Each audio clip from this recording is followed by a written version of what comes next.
thôi thì thôi nhưng mà thôi thì thôi cái tay chứ cái tay của mình nó chơi mình nó chơi mình nó kia rồi một tí đâu là đá đó thôi thì tôi off tiếp rồi đây nó đúng cách nó móc cái nhá một hai bảy là thường ăn nó đi nó đi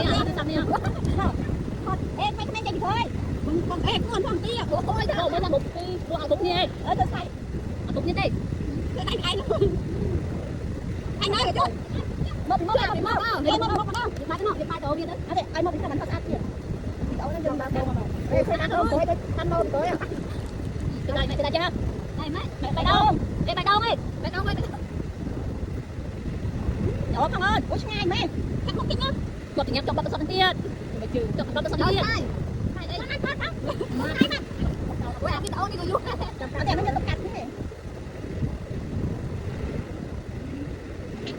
Anh ơi, Ai đâu biết.